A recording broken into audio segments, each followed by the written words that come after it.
મોરબી જિલ્લામાં કરોડોનું વીજ બિલ બાકી હોવાથી પીજીવીસીએલ તંત્ર એક્શન મોડમાં આવ્યું છે। જિલ્લામાં કુલ 54 કરોડ રૂપિયાની વસૂલાત માટે 210 ટીમો મેદાને ઉતારવામાં આવી છે, જેમાં હળવદ નગરપાલિકાના સૌથી વધુ 8.16 કરોડ બાકી છે, જ્યારે માળિયા અને ટંકારા પાલિકાના પણ લાખોના બિલ પેન્ડિંગ છે।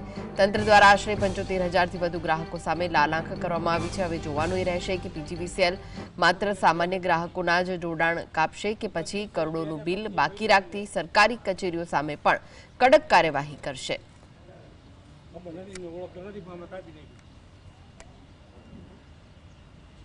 તો પીજીવીસીએલ માત્ર સામાન્ય ગ્રાહકોના જોડાણ કાપી રહી છે, પરંતુ જે લોકોના કરોડોના બિલ બાકી છે તેમના સામે ક્યારે કાર્યવાહી થશે તે હવે એક પ્રશ્ન છે।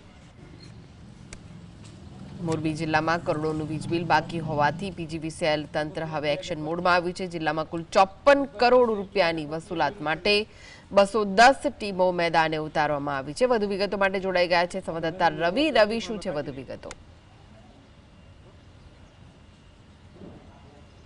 જે તંત્ર છે તેના દ્વારા એક્શન મોડની અત્યારે તૈયારીઓ છે તે જોવા મળી રહી છે।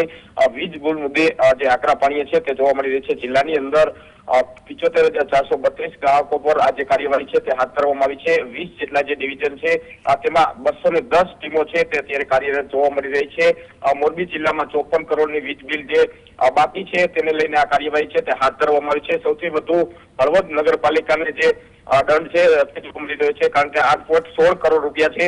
બીજી તરફ માળિયાની જો વાત કરીએ તો માળિયા 92 લાખ રૂપિયા છે અને ટંકારા 22 લાખનું જે વીજ બિલ છે તે બાકી છે। આજ સુધી જે તેની ડ્રાઈવમાં સૌથી મહત્વની જે ખાલી ગ્રાહકોને જે કાપવાની જે કામગીરી છે તેમાં હવે સરકારી કચેરીઓ પણ છે તે સામે આવી રહી છે। જી આભાર માહિતી આપવા માટે।